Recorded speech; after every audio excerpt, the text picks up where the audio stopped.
Okey, halo. Jadi kita kembali semula ke pembelajaran secara online. Jadi tapi 2 minggu je, lepas itu cuti. Okey. Jadi untuk video ini ataupun untuk minggu ini kita akan belajar uh, bincang tentang soalan kertas 2 untuk bab 1 keseimbangan redox. Okey, jadi uh, sebelum cuti raya kita telah habis bab 1. Okay, jadi kita telah selesaikan soalan kertas 2 bahagian A. Maka sekarang kita akan bincang soalan kertas 2 bahagian B. Ada 4 soalan saja. Okay, jom. Jadi tak payah salin soalan, jawapan boleh salin di dalam buku latihan. Okay, solaf. Okey, kita tengok 8 soalan. Okey, muka surat 43. Ikut rujuk modul muka surat 43. Okey, sila buka modul kamu lah. Ini soalan. Boleh tengok soalan. Letak di tepi, side by side. Okey, jom kita tengok soalan. Adakah berlaku tindak balas redox bagi setiap tindak balas yang dibawa? Tindak balas 1 dengan tindak balas 2. Okey. Kena pasti dan terangkan jawapan anda berdasarkan perubahan nombor penoksidan. Okay, betul. Cikgu paling suka gunakan nombor penoksidan untuk menentukan proses penoksidan dan penurunan. Okey, kita tengok tindak balas pertama. Okey, jadi tindak balas 1 jawapannya adalah tindak balas redox. Kenapa?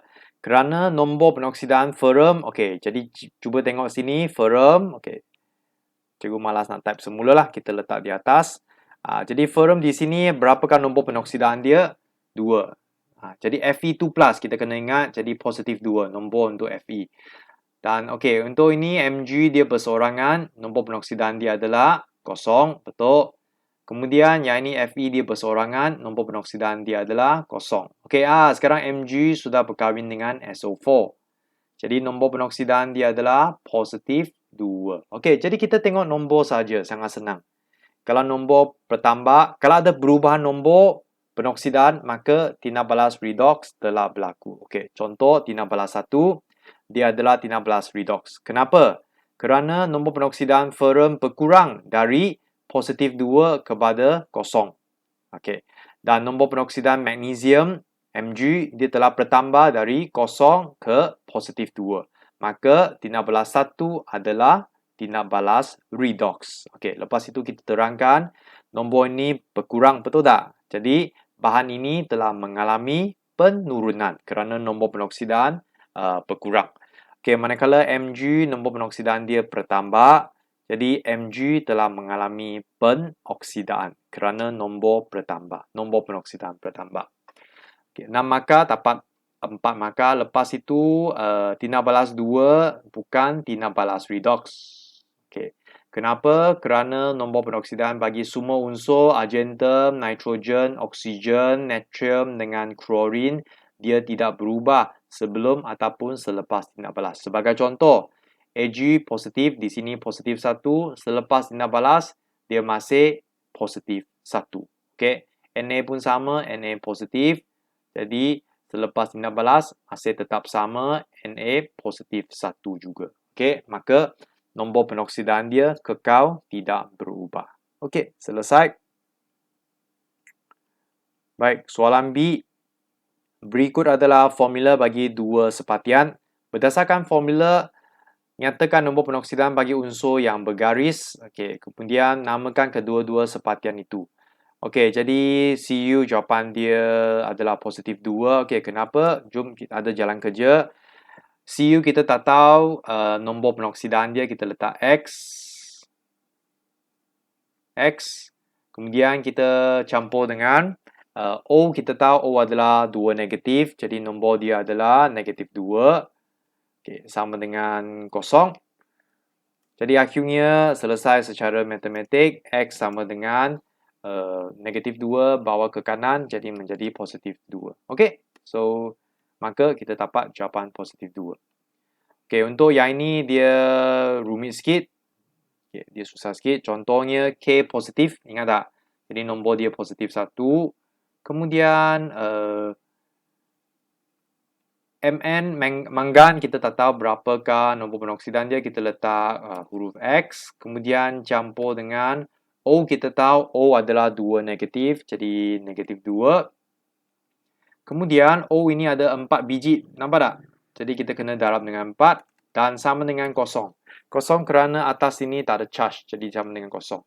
Okey, jadi yang lain kamu selesai secara matematik, guna kalkulator, akhirnya kamu akan dapat jawapan positif 7. Okey, dan namakan, okey, jadi untuk grup ini kerana Cu adalah positif 2, jadi nama dia adalah cuprum 2 oksida. Jangan lupa letak 2 ini. Okey, penting.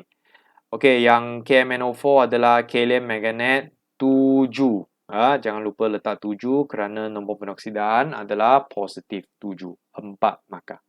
Okey. Baik, soalan C.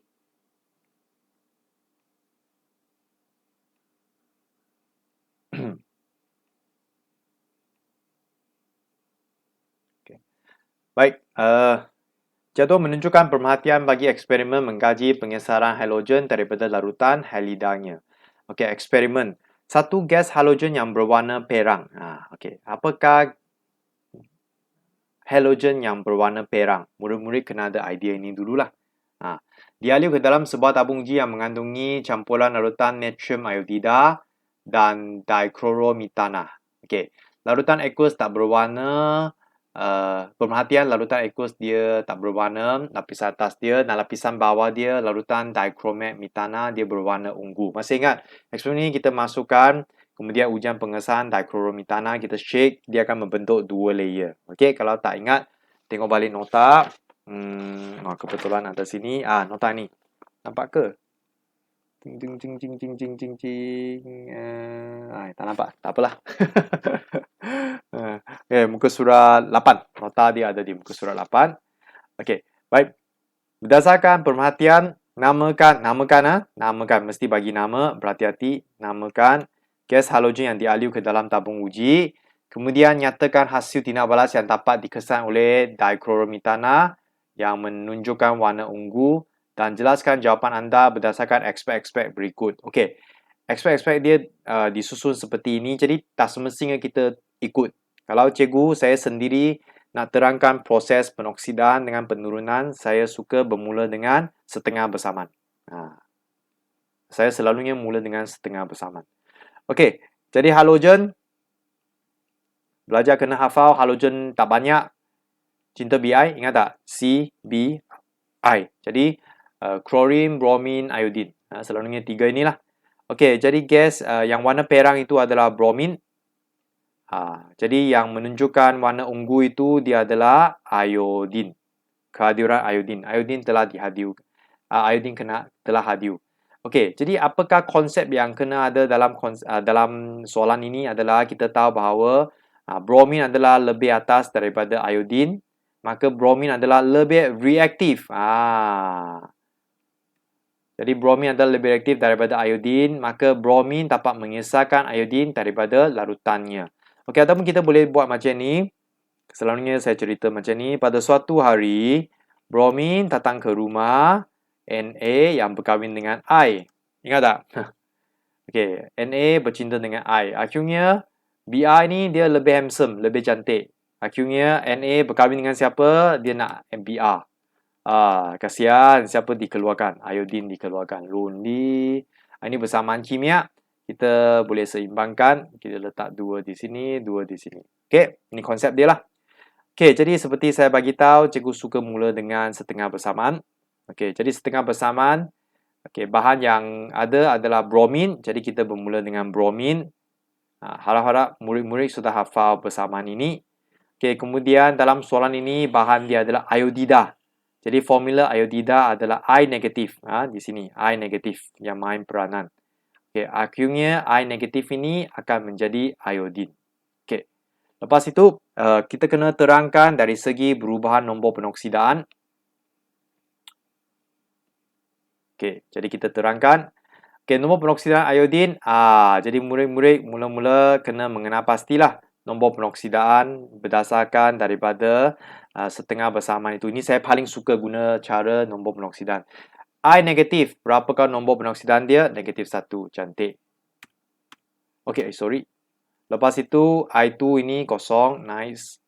Okay, bawah ini, BR2. Berapakah nombor penoksidan BR dalam BR2? Kosong. Okay, kemudian, BR negatif. Berapakah nombor penoksidaan? Menjadi negatif 1. Okay, jadi senang saja tengok nombor. Sorry. Okay, jadi kosong menjadi negatif 1. Nombor berkurang. Nampak tak? Okay, ini jawapan saya lah. Nombor penoksidaan iodin bertambah dari negatif 1 ke kosong. Manakala nombor penoksidaan bromin adalah berkurang dari kosong ke negatif 1. Okey, jadi kalau nombor penoksidaan bertambah, maka dia menjalankan penoksidaan. Okey, ion iodida ataupun ion I negatif boleh guna formula saja, dioksidakan. Okey, jadi bromin telah mengalami penurunan kerana nombor dia berkurang. Jadi bromin diturunkan ataupun mengalami penurunan. Okey, lepas itu soalan minta peranan setiap bahan. Peranan maksudnya dia nak kamu bagi tahu ejen penoksidan ataupun ejen penurunan. Okey, jadi bromin diturunkan, maka bromin adalah ejen penoksidaan. Ion iodida dioksidakan, jadi dia adalah ejen penurunan. Okey, ada dua jawapan. Ion iodida ataupun larutan, bukan helium, larutan natrium iodida. Okay, next. Selesai soalan 20 markah. Okay, soalan 9. Elektrolisis. Raja menunjukkan susunan radas untuk elektrolisis. Okay, kata kunci dia elektrolisis. Ataupun kita nampak ada bateri di sini ya. Ada bateri. Ini penting. Kalau bateri, ingat tak? Kita kena buat elektrolisis. Anode, cathode. Ingat. Anode, cathode. Tertarik. Dinya charge. Ingatlah macam ni. Okay, anode, cathode. Kalau elektrolisis, kena mula dengan anode, cathode. Okey. Elektrolisis larutan helium iodida. Berhati-hati dengan ini. 1.0. Okey. Ini memberitahu bahawa... ini tak jelas. Highlight. Okey. 1.0 dikatakan pekat. Jadi 1.0 ni kita anggap dia sebagai pekat. Okey, kalau pekat kena pilih C, ingat tak? C, nota kita. C. Sorry. C.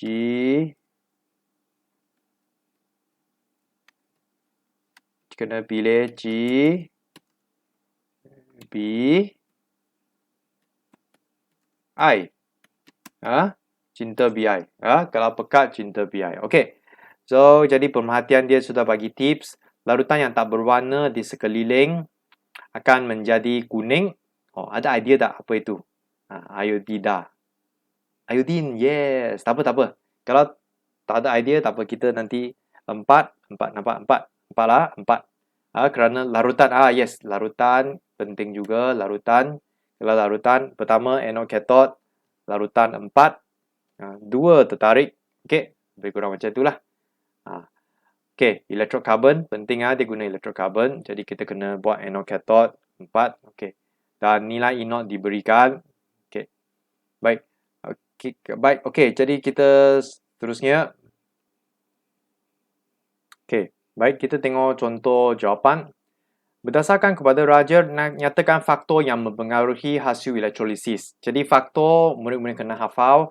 Terdapat 3 faktor yang mempengaruhi elektrolisis. Pertama, nilai inod. Kedua, kepekatan larutan. Dan satu lagi, jenis elektrod. Okey, ada di nota muka surat 12. Muka surat 12. Okey, jadi kemudian terangkan tindak balas pada anode dan cathode. Berdasarkan, kena ada, dia kadang-kadang dia tak bagi guideline. Jadi, murid-murid kena tahu kata kunci, keyword yang kita perlukan. Contohnya, tertarik, dinya charge. Dua inilah. Kemudian mestilah kita bahagi kepada anode cathode dulu. Okey, jadi kita tengok cadangan jawapan. Okey, untuk anode, faktor dia adalah kepekatan larutan. Dan untuk cathode, faktor yang mempengaruhi adalah nilai inod. Okey, kita tengok macam ni. Okey, kita boleh buat jadual supaya kita senang sikit nak terangkan. Okey. Jadi anode, saya lebih suka kita letak positif di sini. Kemudian cathode negatif. Jadi kita tahu, hilang pula. Cathode negatif. Okey, jadi positif. Ion negatif akan tertarik. Okey. Jadi I negatif dengan OH negatif. Namakan ion yang dinya charge. Jadi ingatlah kata kunci perkataan ini wajib ada di dalam jawapan kamu ataupun tertarik. Okey, kemudian jadi antara dua ini kita selalunya pilih OH kerana dia lebih negatif. Tapi untuk soalan ini dia pekat. Jadi kalau pekat kita pilih I negatif. Namakan, kita dikendaki namakan. Jadi tak boleh guna formula, kena namakan. Jawapannya ion iodida. Okey, terangkan sebab apa? Kerana ion I negatif dia lebih pekat daripada ion OH negatif. Okey, setengah bersamaan dia seperti ini. Okey, sebelah sini tak ada masalah. Kita dua ion positif akan tertarik ke cathode. Okey, lepas itu kita pilih yang mana? Jawapannya kita akan pilih ion hidrogen. Di sini ya. Okey, jadi positif kita pilih yang lebih positif. Boleh? Kita pilih yang lebih positif. Dua-dua ini positif, kita ambil mana yang lebih positif. Jawapannya H positif, dia lebih positif. Okey, jadi jawapan kita pilih H+, ion hidrogen. Okey, sebab apa? Kerana nilai E0 ion H+ adalah lebih positif ataupun kurang negatif daripada ion K positif. Okey, jadi setengah bersamaan dia seperti ini. Okey, kemudian ada satu lagi ujian pengesahan untuk hasil. Okey, saya tambah satu kolom. Okey, ujian pengesahan. Jadi untuk elektrolisis kita boleh jawab dalam bentuk jadual, dia sangat senang dapat markah. Tapi penting mula-mula jangan salah, iaitu anode positif, ion negatif yang tertarik ke anode. Itu jangan buat kesilapan. Okey. Jadi untuk ujian pengesahan, okey, untuk iodin kita masukkan ataupun tambah 5 titik larutan ganji ke dalam larutan itu, maka kita akan nampak warna biru gelap terbentuk ataupun mentakan biru gelap terbentuklah, boleh juga. Okey, ini mengesahkan bahawa iodin telah hadir. Okey, manakala untuk hidrogen senang, kita masukkan kayu uji menyala ke dalam tabung uji itu, kemudian pop, bunyi pop kedengaran. Ini kita ada buat di dalam kelas hari itu. Semua orang berjaya. Tahniah. Okey. Okey. Jadi elektrolisis tadi sudah selesai. Okey, kita sekarang balik ke soalan B. Okey, soalan ni tak ada bateri, maka dia tak ada kaitan dengan elektrolisis. Okey, dia berkaitan dengan okey, yang ini. Atas itu lebih negatif. Yang itulah konsep yang satu lagi yang tak ada bateri ni. Okey, jadual menunjukkan dua eksperimen digunakan untuk membina siri elektrokimia berdasarkan proses pengesaran logam. Okey, dan eksperimen satu, dua-dua menggunakan zinc, tetapi larutan yang digunakan adalah berbeza. Okey, untuk eksperimen satu, mendakan kelabu terbentuk, maksudnya tindak balas. Ada tindak balas lah. Larutan biru semakin pudar. Oh, larutan ini dia warna biru. Dia menjadi semakin pudar. Maka kita sudah ada idea larutan biru itu sebenarnya adalah larutan apa. Yes, dia adalah larutan cuprum 2 nitrat. Okay, very good. Yang ini tiada perubahan. Okay, kenapa tiada perubahan? Ini menunjukkan bahawa zinc tidak dapat mengesahkan boleh. Jadi zinc tak cukup handsome. Tak cukup handsome. A ini dia sangat handsome. Dia lebih atas, lebih elektropositif. Jadi dia masih bercinta dengan nitrat. Zinc tak boleh buat apa. Zinc bersorangan sini ya. Okey, kita tengok soalan dia. Okey, soalan boleh baca sendirilah. Okey, cadangkan logam yang mungkin bagi logam Q. Senanglah logam Q tadi cikgu sudah kata. Logam Q dia warna biru bukan? Jadi dia adalah cuprum. Logam Q adalah cuprum. Okey, ada tak saya bagi jawapan? Okey, ada. Okey, tak apa. Kita baca skema lah. Okey, jadi pertama kita kena susun dulu logam QR dan zinc dalam tertib menaik ke elektropositifan. Maksudnya siapa tertib menaik. Jadi daripada kurang handsome ke paling handsome. Jadi paling handsome siapa? A dia paling elektropositif. Okey, dia lebih elektropositif daripada zinc. Dia lebih handsome daripada zinc. Itu sebabnya A masih kekal bersama dengan nitrat. Itu yang tiada perubahan. Nitrat masih mau A. Zinc tak boleh. Tak boleh rampas isteri dia. Okey. Jadi jawapannya Q dia kurang handsome, zinc di tengah-tengah dan R paling handsome sekali. Ini adalah tertib menaik ke elektropositifan. Okey, terangkan jawapan anda, senang saja. Kata kunci yang ini penting, mengesah.